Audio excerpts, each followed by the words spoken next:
அன்பார்ந்த சகோதர சகோதரிகளே, இயேசு கிறிஸ்து நாமத்தினால உங்களை நான் வாழ்த்துகிறேன். இப்போ நம்ம என்ன பார்க்க போறோம்னா, வெளிப்படுத்தின விசேஷம் 12வது அதிகாரம் 6வது வசனமும் 14வது வசனமும் 2 வசனமா ஒரே கருத்தை தான் சொல்லுது. அது என்னன்றது இப்போ நம்ம பார்க்கலாம். ஸ்திரீயின் வேதனை, அதாவது இஸ்ரவேல் என்ற பெண்ணுடைய வேதனை, அதை பற்றி நம்ம இந்த வீடியோவில் பார்க்கலாம். முதல் வசனத்தை நம்ம வாசிக்கலாம். வெளிப்படுத்தின விசேஷம் 12வது அதிகாரம் 13வது வசனம். வலு சர்ப்பமானது தான் பூமியிலே தள்ளப்பட்டதை அறிந்து அந்த ஆண் பிள்ளையை பெற்ற ஸ்திரீயை துன்பப்படுத்தினது. 6வது வசனம். ஸ்திரீயானவள் வனாந்தரத்துக்கு ஓடிப்போனாள். அங்கே 1260 நாள் அளவும் அவளை போஷிப்பதற்காக தேவனால் ஆயத்தமாக்கப்பட்ட இடம் அவளுக்கு உண்டாயிருந்தது. 14வது வசனம். ஸ்திரீயானவள் அந்த பாம்பின் முகத்துக்கும் விலகி ஒரு காலமும் அரை காலமும் ஆகிய போஷிக்கப்படத்தக்கதாய் வனாந்தரத்தில் உள்ள தன் இடத்திற்கு பறந்து போகும்படி பெருங்கழுகின் 2 சிறகுகள் அவளுக்கு கொடுக்கப்பட்டது அப்படின்னு வசனத்துல இருக்குதுமா. இப்ப இந்த வசனத்தை எல்லாம் இப்ப நம்ம பார்க்கலாம். பூமியிலிருந்து உயர்த்தப்பட்டு அதிகாரத்தை கைப்பற்றிய ஆண் பிள்ளையாகிய இயேசு கிறிஸ்துவால் தான் பூமிக்கு கீழே விழ தள்ளப்பட காரணம் ஆனவர் என்று உணர்ந்து கொண்ட வலு சர்ப்பம் அந்த ஆண் பிள்ளையை பெற்ற ஸ்திரீயை துன்பப்படுத்தும்படி மிக உக்கிரத்துடனும் வன்மத்துடனும் எழுப்பினது. அதாவது இந்த ஆண் பிள்ளையை பெற்றெடுத்த பத்திய ஸ்திரீ இப்போ இந்த வலு சர்ப்பமாகிய லூசி பிசாசு என்ன நினைக்குதுன்னா, பூமியிலிருந்து உயர்த்தப்பட்டு அதிகாரத்தை கைப்பற்றிய ஆண் பிள்ளையாகிய இயேசு கிறிஸ்து. நம்ம வெளிப்படுத்தின விசேஷம் 5வது அதிகாரத்துல நம்ம ஆண்டவராகிய இயேசு கிறிஸ்து பிதா கையில இருக்கிற அந்த அதிகார பத்திரத்தை கையில வாங்குறாரு. ஏன்னா இந்த பூமியோ கடலோ வானமோ யாருடைய கையில வந்துடுச்சு? இப்போ நம்ம ஆண்டவராகிய இயேசு கிறிஸ்துடைய கைக்கு வந்துடுச்சு. அதிகாரம் எங்கிருந்து பிதா கிட்ட இருந்த அதிகாரம் இயேசு கிறிஸ்து கிட்ட இப்போ வந்துடுச்சு. அப்படி வந்ததுனால தான் அந்த இயேசு கிறிஸ்துவால தான் நானும் 2வது வானத்திலிருந்து பூமிக்கு கீழே தள்ளப்பட்டுட்டேன் அப்படின்னு பிசாசு நல்லா தெரிந்து அறிஞ்சுக்கிட்டான், நல்லா புரிஞ்சுக்கிட்டான். அதனால இப்ப இயேசு கிறிஸ்துவ ஒன்றும் பண்ண முடியல. அதனால அந்த குழந்தையை பெற்றெடுத்தா பார் பெண்ணு, யாரு? இஸ்ரவேல் என்ற பெண்ணு. அந்த பெண்ணு கிட்ட போறான். இப்ப இவன் அந்த பெண்ணு ஒப்புதலப்படுத்துறதுக்கு துன்பப்படுத்துறதுக்கு இப்ப அந்த பெண்ணு கிட்ட போறான். அப்பொழுது அந்த ஸ்திரீயானவள் அவளை அழிக்கணும், அவளுக்கு துன்பத்தை கொடுக்கணும் அப்படின்னு நினைச்சு அந்த வலு சர்ப்பமாகிய அந்த கிறிஸ்து வரும்பொழுது இந்த ஸ்திரீயானவள் என்ன தெரியுமா பண்ற? அப்பொழுது அந்த ஸ்திரீயானவள் வலு சர்ப்பத்துக்கு விலகி ஒரு காலங்களும் அரை காலமும் ஆகிய 3 வருடங்கள் போஷிக்கப்படத்தக்கதால் வனாந்தரத்தில் உள்ள தன் இடத்துக்கு பறந்து போகும்படி பெருங்கழுகின் 2 சிறகுகள் அவளுக்கு கொடுக்கப்பட்டது. இப்படி இந்த பெண்ணை துன்பப்படுத்தணும்னு சொல்லிட்டு இந்த பெண்ணுக்கு நேரா நிக்குது. எது? இந்த வலு சர்ப்பமாகி இந்த லூசி பிசாசு. ஏன்னா பாழாக்குற அருவருப்பு அந்த இடத்துல ஏராளமான யூதர்களை அந்த இடத்துல வெட்டி கூச்சிட்டான். மிச்ச பேரு தான் தன் உயிரை பாதுகாக்கிறதுக்காக என்ன பண்றாங்க? வனாந்தரத்துக்கு ஓடி போறாங்க. பாழாக்கும் அருவருப்புன்ற தலைப்புல தயவு செய்து நான் பேசியிருக்கிற முக்கியமான பகுதிங்க அது. அந்த பகுதியை எல்லாரும் தயவு செய்து கொஞ்சம் பாருங்க. அது பார்த்தா உங்களுக்கு எல்லா விஷயம் நல்லா புரிஞ்சிடுமா. இந்த பெண்ணு ஏன் ஓடுறா? இந்த பெண்ணு 3 பகுதியில் உலகத்தில் இருக்கிற 3, அதாவது மொத்த யூதர்கள்ல 3 பகுதியில் 2 பகுதி யூதர்களை அந்தி கிறிஸ்துவாயி அந்த லூசி பிசாசு எருசலேம்ல வெட்டி கூச்சிட்டான். மிச்சமா இருக்கிறவங்க ஒரு பகுதி தான் இருக்குது. அந்த ஒரு பகுதி தான் இந்த இஸ்ரவேல் பெண்ணு தன்னை உயிரை பாதுகாக்கிறதுக்காக வனாந்தரத்துக்கு ஓடுறா, அடைக்கலம் தேடி ஓடுறா, தன் உயிரை பாதுகாக்கிறதுக்காக ஓடுறா இந்த பெண்ணு. அப்போ அப்படி ஓடும்போது எவ்வளோ நாள் அவ பாதுகாப்பா இருப்பான்னா 3.5 வருஷம். மகா உபத்திரவ காலம் வந்து பத்தியா 3.5 வருஷம். அந்த 3.5 வருஷம் வரைக்கும் தன் உயிரை பாதுகாத்து கொள்றதுக்காக வனாந்தரத்தில் இருக்கிற ஒரு இடத்துக்கு ஓடுறா. ஆண்டவர் வந்து ஒரு இடத்த ஆயத்தம் பண்ணி வச்சிருக்கிறாரு. அதுதான் அடைக்கல பட்டணம். அந்த அடைக்கல பட்டணத்தை தேடித்தான் இந்த பெண்ணு ஓடுறா, தன் உயிரை பாதுகாத்து கொள்ளணும்னு சொல்லிட்டு. அப்படி ஓடும் பொழுது இந்த வலு சர்ப்பமாகிய லூசி பிசாசு கிட்ட நம்ம தப்பிச்சிக்கணும், நம்ம உயிரை பாதுகாத்து கொள்ளணும்னு ஓடும் பொழுது தான் நம்ம ஆண்டவராகிய தேவன், பிதாவாகிய தேவன் இந்த ஸ்திரீக்கு பலத்தை கொடுக்கிறாரு. ஓடுறதுக்கு மறைஞ்சிக்கிறதுக்கு பலத்தை கொடுக்கிறாரு. அந்த பலம்தான் பெருங்கழுகின் 2 சிறகுகள் அவளுக்கு கொடுக்கப்பட்டது. யாருக்கு? இந்த பெண்ணுக்கு. யார் கொடுக்கிறாரு? நம்ம ஆண்டவராகிய தேவன் அந்த பெண்ணுக்கு பலத்தை கொடுக்கிறாரு. ஸ்திரீயும் வலு சர்வமும் எப்படி உருவக அடையாளங்களாய் இருப்பது போல் ஸ்திரீக்கு அளிக்கப்பட்ட கழுகின் செட்டைகளும் உருவக அடையாளங்களே. 2 பெருங்கழுகின் 2 சிறகுகள் அவளுக்கு கொடுக்க. பெருங்கழுகுனாக்கா பருந்து வந்து நல்லா உயர, ஏன்னா பறவைகள்லேயே ராஜான்னு சொல்லலாம். எது? கழுகு, பெருங்கழுகு. அந்த கழுகுக்கு எந்த அளவுக்கு சட்டி அடிச்சு மேலே உயர பறந்து போக முடியுமோ அந்த அளவுக்கு பலத்தை ஆண்டவர் இந்த இஸ்ரவேல் என்ற பெண்ணுக்கு கொடுக்கிறாரு. ஓடி தன் உயிரை பாதுகாத்து கொள்ளக்கூடிய பலத்தை அந்த பெண்ணுக்கு கொடுக்கிறாரு. அந்த பலம்தான் பெருங்கழுகின் 2 சிறகுகள் அவளுக்கு அளிக்கப்பட்டது. கடவுள் இந்த பெண்ணை பாதுகாக்கிறதுக்காக அந்த பெண்ணுக்கு வேண்டிய பலத்தை கொடுக்கிறாரு. அந்த பலம்தான் பெருங்கழுகின் 2 சிறகுகள் அப்படின்ற அர்த்தம். இஸ்ரவேல் ஆகிய ஸ்ரீயானவள் மிக துரிதமாய் பத்திரமாகவும் வனாந்தரத்தை அடைந்து அங்கு 3 வருடங்களுக்கு, அதாவது வலு சர்ப்பம் கட்டப்படும் வரைக்கும் பத்திரமாக பாதுகாப்பதற்காக பாதுகாப்பையே இவ்வுருவ அடையாளம் வெளிப்படுத்துகிறது. இந்த 3 வருஷம் இந்த பெண்ணு வந்து பாதுகாக்கப்படணும். அந்த பாதுகாப்பு அந்த பெண்ணுக்கு கொடுக்கிற, கடவுள் கொடுக்கிற அந்த பாதுகாப்பு தான் அடைக்கல பட்டணம். அந்த பெண்ணு அந்த பாம்புக்கு விலகி அந்த பாம்பு கிட்ட இருந்து தப்பிச்சுக்கிட்டு தன் உயிரை பாதுகாக்கிறதுக்கு ஓடுறா பாரு. அந்த ஓடுறதுக்குரிய பலம்தான் கழுகினுடைய 2 சிறகுகள். இந்த உபத்திரவ காலத்துல தான், இந்த மகா உபத்திரவ காலத்துல தான் இவங்க ஓடுவாங்க. ஏன்னா அந்த கிறிஸ்து இவங்களை கொலை செய்யறதுக்கு பின் தொடர்றதுனால தன் உயிரை பாதுகாக்கிறதுக்கு ஓடிடுவாங்க.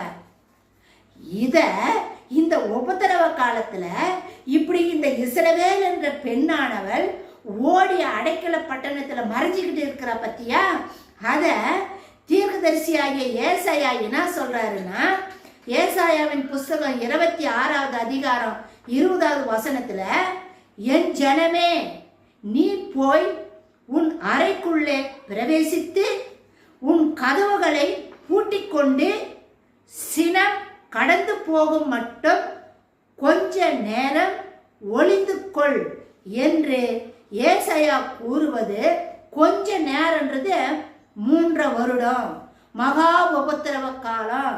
அது வரைக்கும் நீ போய் உன் அறைக்குள்ளே, எந்த அறைக்குள்ள? அந்த அடைக்கல பட்டணம் என்ற அறைக்குள்ளே நீ போய் பிரவேசித்து அதுக்குள்ள ஓடிடு. போய் உன் கதவுகளை பூட்டிக்கொண்டு அந்த இடத்துல அதனுடைய வழியை நீ அடைச்சிடு. அந்த அடைக்கல பட்டணத்தை நீ அடைச்சிடு, வழியை அடைச்சிடு. கதவுகளை பூட்டிக்கொண்டு சினம் கடந்து போகும் மட்டும். உபத்திரவ காலம், மகா உபத்திரவ காலம். ஆண்டவருடைய கோபம் யார் மேல வந்து இறங்குது தெரியுமா? அந்தி கிறிஸ்துவாகிய லூசி பிசாசு மேல வந்து இறங்க போகுது. அந்த கோபத்துக்கு ஆண்டவருடைய சினம் கடந்து போக மட்டும். ஆண்டவருடைய கோபம் இந்த 3 வருஷத்துல கடந்து போற வரைக்கும் கொஞ்ச நேரம் ஒளிந்து கொள் என்று ஏசாயா கூறுகிறார். அதாவது தானியேல் இது எப்ப நடக்கும்?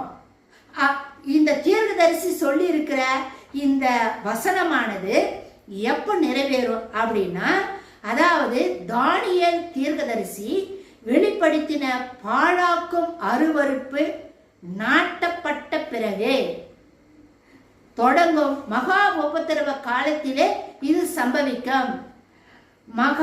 அதாவது பாழாக்கும் அருவருப்பு நாட்டப்பட்ட பிறகு அப்படின்னா, நீங்க பாழாக்கும் அருவருப்புன்ற தலைப்புல நான் பேசியிருக்கிறேன், நீங்க போய் பாருங்க. மகா பரிசுத்த ஸ்தலத்துல அந்த அந்தி கிறிஸ்து என்ன பண்றான், என்னென்ன செய்கிறான் அப்படின்றதெல்லாம் நான் பேசியிருக்கிறேன். தயவு செய்து பாழாக்கும் அருவருப்புன்ற தலைப்புல இருக்கிற வீடியோவை போய் பாருங்க. அப்ப இது உங்களுக்கு புரிஞ்சிடும். இந்த பாழாக்கு அருவருப்பு மகா பரிசுத்த ஸ்தலத்துல வந்து இறங்கின பிறகுதான் இந்த வலு சர்ப்பமானது இந்த சிறியாகிய இஸ்ரவேலை விரட்டி அடிச்சுக்கிட்டே ஓடுவான். கொலை செய்யறதுக்கு பின்தொடர்ந்து அவங்கள விரட்டுவான் கொலை செய்யறதுக்காக. அப்பதான் இவன் ஓடுவான் தன் உயிரை பாதுகாத்துக் கொள்றதுக்காக. இஸ்ரவேல் என்கின்ற ஸ்திரீ ஒளிந்து கொள்ளவும் தேவனால் கொஞ்ச காலமாகிய 3 வருடங்கள் போஷிக்கப்படவும் உள்ள இடமும் பூட்டிக் கொண்டிருக்கிற அறை ஆகியவற்றை பிறகு நாம் பார்ப்போம். இந்த வீடியோ கடைசியில தான் வரும்.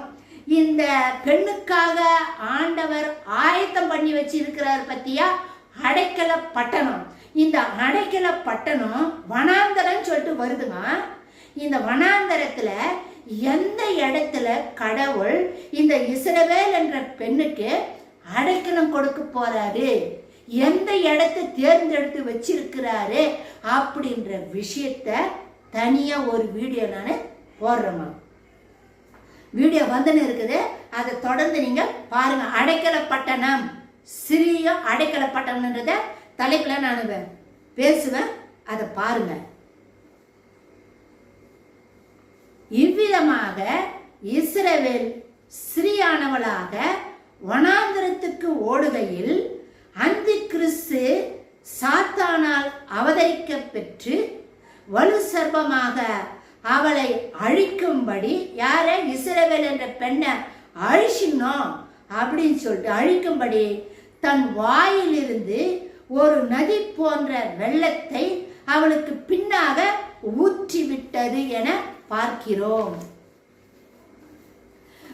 இந்த பெண்ணை அழிச்சினோம், இந்த பெண்ணை நம்ம சாகடிச்சினோம். இந்த இஸ்ரவேல் என்ற இந்த மக்களை ஒரு கூட்டம் ஓடுது பத்தியா, அந்தி கிறிஸ்துக்கு தப்பிச்சுக்கிட்டு ஓடுது பத்தியா, தப்பிச்சுக்கிட்டு ஓடுற இந்த கூட்டத்தை மொத்தமா அழிச்சு போடணும் அப்படின்னு சொல்லிட்டு என்ன பண்ணுது இந்த வலு சர்ப்பமாகிய அந்தி கிறிஸ்து என்ன பண்றான்? அந்தி கிறிஸ்துவாகிய வலு சர்ப்பம் தன் வாயிலிருந்து வெள்ளத்தை தண்ணி ஊத்துதான். தண்ணியில இவங்களை அழிச்சிடலாம் அப்படின்னு தன் வாயிலிருந்து ஒரு நதி போன்ற வெள்ளத்தை அவளுக்கு பின்னாக ஊற்றி விட்டது என பார்க்கிறோம். ஒரு பெரும் சேனையை பின்தொடர்ந்து நெருங்கும்படி செய்வான். இந்த ஒரு கூட்டம் ஓடுது பத்தியா, இதை நம்மளுக்கு எதை ஞாபகப்படுத்துதுன்னா, எகிப்திலிருந்து மக்கள் கானான் நாட்டுக்கு ஆண்டவர் வழி நடத்திட்டு வராரு. எகிப்திலிருந்து வந்துட்ட பிறகு பார்வோன் மன்னன் தன் சேனையெல்லாம் ஒன்னா சேர்த்துக்கிட்டு இஸ்ரவேலை பின்தொடர்ந்தான் பத்தியா, அவங்கள பின்தொடர்ந்து விரட்டி அடிக்கிறதுக்கு வரான் பத்தியா. அதே போலத்தான் இப்போ கடைசியில இவங்க என்ன ஆகுறாங்க, செங்கடல் ஆண்டவருடைய உதவினால செங்கடல் 2ஆக பிளக்கப்பட்டு இந்த இஸ்ரவேல் மக்கள் செங்கடலை கடந்து போய் சேர்ந்துடுறாங்க. இவங்களை பின்தொடர்ந்து வந்தாங்க பத்தியா யாரு, எகிப்தியர். எகிப்தினுடைய படைகள் நடுக்கடலை மொத்தம் முழுகி போச்சு. எகிப்தினுடைய சேனை செங்கடலை மாண்டு போச்சு. இத்த நல்லா ஞாபகம் வச்சுக்குங்க. இதே மாதிரி தான் இந்த வலு சர்ப்பமானது தன் வாயிலிருந்து தண்ணியை ஊத்துதான், வெள்ளம் போல. இந்த வெள்ளத்துல அடிச்சு இவங்க செத்து போட்டோம் அப்படின்னு வாயிலிருந்து வெள்ளத்தை ஊத்துதான். அப்போ அந்த மாதிரி ஊற்றப்படும் பொழுது வெளிப்படுத்தின விசேஷம் 12வது அதிகாரம் 16வது வசனம் என்ன சொல்லுது, வசனத்தின்படி பூமியானது ஸ்திரீக்கு உதவியாக தன் வாயை திறந்து வலு சர்ப்பம் தன் வாயிலிருந்து ஊற்றின வெள்ளத்தை விழுங்கினது என்கின்ற உருவக கூற்றானது. இது உருவகம் தாங்க. வாயிலிருந்து வலு சர்ப்பம் தன் வாயிலிருந்து வெள்ளத்தை ஊத்துது. என்ன, இந்த இஸ்ரவேல் மக்கள் இந்த கூட்டமெல்லாம் இந்த தண்ணியில செத்து போட்டோம் அப்படின்னு தன் வாயிலிருந்து வெள்ளத்தை ஊத்துது, தண்ணி ஊத்துது. இது உருவகம் தான். இது எதை குறிக்குதுனாக்கா, அதாவது அந்த சேனையை, அதாவது இஸ்ரவேல் என்கின்ற சிறியை வனாந்தரத்தின் அந்த வாயிலிருந்து ஊத்துது பாரு தண்ணி, அது என்னவா தெரியுமா, மணலாம்.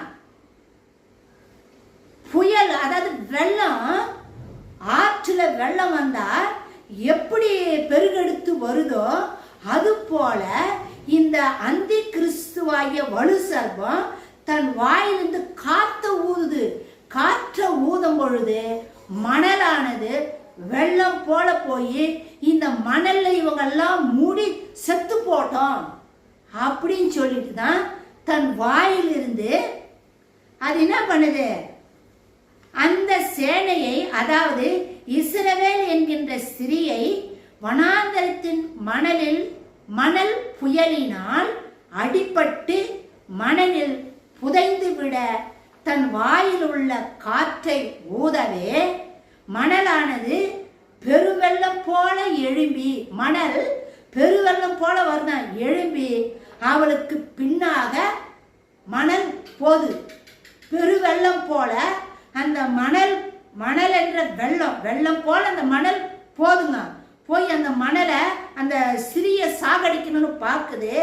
அந்த நேரத்துல பூமியானது ஸ்திரீக்கு உதவியாக தன் வாயை திறந்து வலு சர்ப்பம் தன் வாயிலிருந்து ஊற்றின அந்த மணல் வெள்ளத்தை விழுங்கிவிட்டது. பூமி யாருக்கு இப்ப துணை செய்து, ஸ்திரீக்கு துணை செய்து. அதனால இந்த வலு சர்ப்பத்தினுடைய வாயிலிருந்து ஊதின அந்த காற்றின் மூலமாக எழும்பின மணல் புயல், மணல் என்ற வெள்ளம், மணல் வெள்ளம் போல போதான். அப்படி போகும்போது பூமியானது தன் வாயை திறந்து மணலை அப்படியே மொத்தம் உள்ள இழுத்துக்குச்சு. வலு சர்ப்பம் மணலை காற்று ஊதும் போது மணல் வெள்ளம் போல போகுது. ஆனா பூமி தன் வாயை திறந்து எல்லா மணலையும் உள்ள வாங்கிக்கிச்சு. அப்போ பூமியானது இந்த பெண்ணுக்கு உதவி செய்து இந்த பெண்ணை பூமி பாதுகாக்குது. இஸ்ரவேல் என்கின்ற ஸ்திரீ அடைக்கல பட்டணம் போய் சேர்ந்து பத்திரமாக காக்கப்படுவாள். இப்படி பாம்பினுடைய அந்தி கிறிஸ்துனுடைய அந்த உக்கிர கோபத்துக்கும் அந்த உபதரத்துக்கும் தப்பிச்சு ஓடி இந்த ஸ்திரீயானவள் வனாந்தரத்துல ஆண்டவரால உருவாக்கப்பட்டிருக்கிற அந்த அடைக்கல பட்டணத்துல போய் பத்திரமாக பாதுகாக்கப்படுவாள். நம் பிரதான ஆசாரியனாகிய இயேசு கிறிஸ்து வெளிப்பட்டு அவளை விடுவித்து அடைக்கல பட்டணத்தை விட்டு வெளியே கொண்டு வருவார். இப்படி அடைக்கல பட்டணத்துல போய் நுழைஞ்சுக்கிட்டாங்க பத்தியா கொலை செஞ்சவங்க பழைய ஏற்பாட்டு காலத்துல. பிரதான ஆசாரியன் மரிச்சிட்டு பிறகு அந்த அடைக்கல பட்டணத்தை விட்டு வெளியே வந்துடலாம் அப்படின்னு நியாய பிரமாணம். இங்க புதிய ஏற்பாட்டுல இங்க என்ன சொல்லுதுன்னா, பிரதான ஆசாரியன் நம்ம ஆண்டவராகிய இயேசு கிறிஸ்து தான் பிரதான ஆசாரியன். அவர் மரிச்சிட்டாரு, அவர் போயிட்டாரு. திரும்ப அவர் வராரு பத்தியா, 1000 ஆண்டு அரசாட்சி பண்ண இந்த பூமிக்கு வருவார் பத்தியா. அவர் வந்து தான் இந்த அடைக்கல பட்டணத்தில் இருக்கிற இந்த இஸ்ரவேலரை, இந்த கொலையாளிய வெளியே மீட்டு கொண்டு வருவாரு. தேவன் எவ்விதம் மோசேயின் காலத்தில் இஸ்ரவேலரை வனாந்தர அலைச்சலில் போஷித்தாரோ அதே விதமாக இஸ்ரவேல் என்ற சிறியை வனாந்தரத்தின் ஒளிப்பீடத்தில் இருக்கும் போஷாக்கு கொடுத்து ஆதரிப்பார். எப்படி வனாந்தரத்துல இஸ்ரவேல் மக்களை 40 வருஷம் மன்னாவை கொடுத்து எல்லா ஆகாரமும் தண்ணீரும் கொடுத்து அவங்களை எப்படி போஷித்து எல்லா தீமைக்கும் உபத்திரவங்களுக்கும் யுத்தங்களுக்கும் போராட்டங்களுக்கும் விலக்கி எதிரிக்கிட்டு இருந்து எப்படி தேவன் பாதுகாத்தாரோ அதே போல இந்த உபத்திரவ காலத்துல இந்த வலு சர்பத்துக்கு தன் உயிரை பாதுகாத்து கொள்ள ஓடுகிற இந்த இஸ்ரவேல் என்ற பெண்ணானவள் வனாந்தரத்துல எவளையும் ஆண்டவர் எப்படி 40 வருஷம் வனாந்தரத்துல இஸ்ரவேலை போஷித்தாரோ அதே போல அடைக்கல பட்டணத்துல இந்த இஸ்ரவேல் என்ற பெண்ணை வைத்து 3 வருஷம் பாதுகாப்பாரு. அவளுக்கு உண்டான ஆகாரம் தண்ணி சகலமா ஆண்டவர் கொடுத்து இந்த பெண்ணை வனாந்தர ஒளிப்பிடத்துல வைத்து போஷித்து பாதுகாப்பார். அது தாங்க இந்த பெண்ணினுடைய உபத்திரவம். பெருங்கழுகின் 2 சிறகுகள் அவளுக்கு கொடுக்கப்பட்டது. பாவுக்கு விலக்கி 1 காலமும் அரை காலமும் அவன் தன் உயிரை பாதுகாத்து கொள்ள ஓடிவிட்டாள் அப்படின்ற விஷயமெல்லாம் இந்த உபத்திரவ காலத்துல நடக்கிற விஷயம் தாங்க. மகா உபத்திரவ காலத்துல நடக்க போற காரியம். அந்தி கிறிஸ்து பாழாக்குற அருவருப்பு மகா பரிசுத்த ஸ்தலத்துல வந்து இறங்கி விட்ட பிறகு நடக்க போற காரியங்கள். தேவன் இந்த இஸ்ரவேல் என்ற ஸ்திரீக்கு உறுதுணையா இருந்து என்னை அறியாமத்தான் செஞ்சிட்டா, இயேசு கிறிஸ்துவ கொலை பண்ணிட்டா, வேணும்னு பண்ணல, அவ அறியாமையினால் செய்த குற்றத்துக்காக அந்தி கிறிஸ்துவால பழி வாங்கப்படுகிறாள். அந்த பழி வாங்கப்படுதல் இருந்து தேவன் இந்த ஸ்திரிய பாதுகாக்கிறாரு, வனாந்தரத்துல வைத்து மூடி பாதுகாத்து கொள்ளுறாரு அப்படின்ற விஷயம்தான் இந்த வீடியோல இப்போ நம்ம பார்த்துருக்கிறோம். தயவு செய்து பாழாக்கும் அருவருப்பு அப்படின்ற வீடியோவை பாருங்க. அடுத்த வீடியோ 11வது வசனமும் 17வது வசனமும் பத்தி நம்ம பேச போறோம். ஏன்னா கொஞ்சம் பேர் ஓடிட்டாங்க. யாரு? சிறியானவள் இந்த இஸ்ரவேல்ல ஒரு கூட்டத்தார் வனாந்தரத்துக்கு ஓடிட்டாங்க. மிச்ச பேர் இந்த பூமியில இருக்கிறாங்க. அவங்கள பத்தி தான் வெளிப்படுத்துற விசேஷம் 12வது அதிகாரம் 11வது வசனமும் 17வது வசனமும் சொல்லுது. அது என்ன சொல்லுது அப்படின்றத அடுத்த வீடியோல நம்ம பார்க்கலாம். ஆவலா காத்துட்டு இருங்க. சப்ஸ்கிரைப் பண்ணுங்க. இந்த செய்தியை உங்க ஃப்ரெண்ட்ஸுங்களுக்கு சொல்லுங்க. குடும்பத்தில் நீங்க பகிர்ந்து கொள்ளுங்க. சர்ச்சில் இருக்கிற மெம்பர்ஸ்க்கு இதெல்லாம் சொல்லுங்க. உங்க ஊழியத்துல இதெல்லாம் நீங்க பத்தி பேசுங்க. அடுத்த வீடியோவை நம்ம பார்க்கலாம். மாரநாதா.